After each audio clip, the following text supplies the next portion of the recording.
Hey guys, welcome back to the channel. Today I'm going to teach you guys how to use manual mode on field with live examples for every setting. So let's get started. So guys, there are three main settings in manual mode: shutter speed, aperture and ISO. Shutter speed basically controls the speed of which the camera takes a photograph. Aperture is the opening of the lens which allows the light to enter into the sensor, and ISO is just the artificial light. Now guys, all these three settings have two properties each, in which one property is common, that is they control the light of the photograph. Now guys, if you talk about the shutter speed, the higher the shutter speed will be, the less light will enter inside your camera, and the lower the shutter speed will be, the more light will enter into your camera. So as you can see, as I'm using 1/30, so there is lot of light that is coming inside my camera. But as soon as I increase the shutter speed around 1/20, 50 or 1/500 or 1/1000, so the light inside my photograph decreases. So I'll take one example here, that is the highest shutter speed example, higher shutter speed example. And if we use a slower shutter speed, that is 1/30, the light inside the photograph increases. Now guys, aperture is also similar to the shutter speed. The more the aperture you will keep, the higher the aperture you will keep, the less light will enter into your camera, and the less the aperture you will keep, the more light will enter into your camera. So as you can see here, as I'm using f4.0, I will get a nice exposure. But as soon as I increase the f point, the light inside my photograph will decrease. Now guys, the ISO is simple. The more you will increase the ISO, you will be able to add more light into your photograph, and the less you will keep the ISO, you will be able to add less light into your photograph, or you would say not have any artificial light in your photograph. Now guys, the other property is very different from each other for shutter speed, aperture and ISO. Shutter speed basically controls the motion inside your photograph, or the motion of the subject of your photograph. So if you say I am using a higher shutter speed, I will be able to capture the moving object in my photograph as sharp as possible. But if I am using a lower shutter speed, the moving object inside my photograph will get motion blur.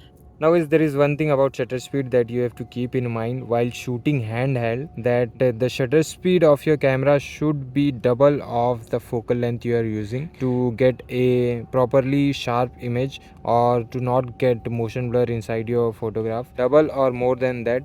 But if you go below that, I would recommend you use a tripod. So if I'm using shooting on 28 mm, I should have the shutter speed of around 1/60 or more than that. Aperture controls the depth of field of your photographs. That means the higher the aperture, the more and more things will be in your focus of the foreground and background of your subject, and the lower the aperture, the more and more things will be out of focus, or you can say blur in the foreground and background of your subject. So let's say if I'm using a aperture of f3.5, so as you can see, the background blur will be more in this photograph.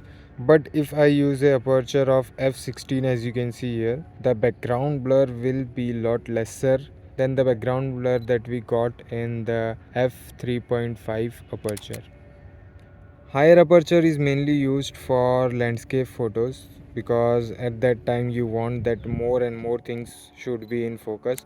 And mainly when you are taking portraits and these photographs like this, then you will use a lower aperture number, which will give you that separation, that background blur in your photographs. Now guys, ISO doesn't have a dedicated second property, but for the sake of this video we will consider grains as the second property of the ISO, because the more you will increase the ISO, the more and more grains you will be able to see in your photograph. That is sometimes a bad thing, that you should not increase your ISO that much. It depends basically on your camera and that how much ISO you will see in your photograph, on what ISO number. And the lower the ISO, the less grains will be in your photograph, and your photograph will be much more sharper. Try to use the ISO as lowest as possible, but in some cases you can increase the ISO.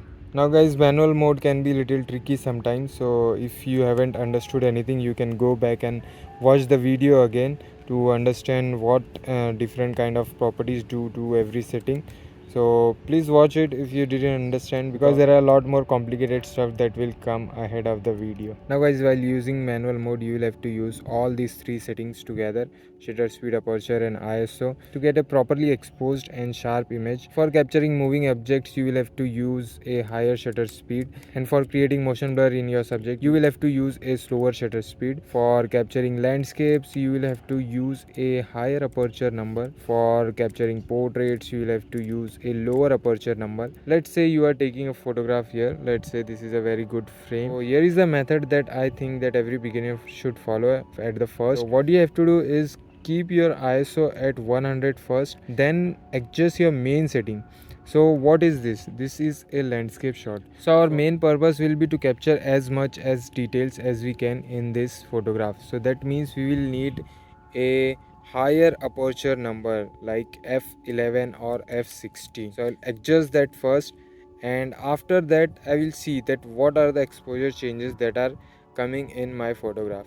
So I think the image is little bit overexposed, so that is why I will use a higher shutter speed, a little bit of higher shutter speed. But as you can see here that the shutter speed is not good to photograph handheld, so that is why I will have to go again to the ISO and increase the ISO a bit, so that I can get that light. As you can see, the image is overexposed, so to reduce that overexposedness I will increase the shutter speed, which will reduce the light that is getting overexposed, and also increase the shutter speed so that I can shoot handheld. So as you can see, I can only adjust the shutter speed until 1/60, and the focal length I'm using now is 28 mm.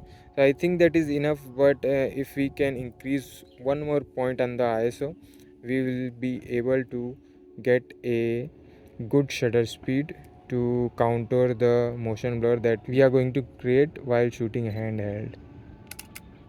So as you can see, the image is properly exposed as well as it is sharp enough for a landscape photograph. Now guys, let's take one more example. In this we will try to create as much as background blur in front and back of our subject. So I have found this pretty leaf that is on that rock, so we'll try to capture it with as much as background blur as we can. Now you guys know the method. First thing we'll do is set our ISO to 100.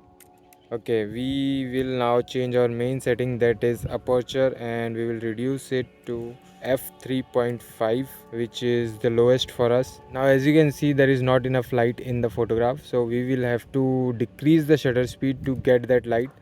Because we are shooting handheld, we need a good shutter speed to handle that motion blur that is being created due to the handheld shooting. So what we'll do is we'll go to the ISO again, and we'll increase the ISO to around 800, so that we can increase the shutter speed that will handle a handheld photograph and will not create any motion blur in the photograph. So let's capture this shot. I'll go more closer to get as much as background blur as we can, and that is a good frame. So as you saw, we got a good background blur in our image, as well as the image is properly exposed. So guys, that is how easy manual mode is. You just have to focus on what you are trying to capture. If you are trying to capture a landscape, use a higher aperture number, and if you are trying to capture a moving object, use a higher shutter speed, and according to that adjust the other settings, and you will get a properly exposed and sharp image. So hope you guys like this video. Don't forget to hit that subscribe button, and I will see you guys in the next video. Peace out.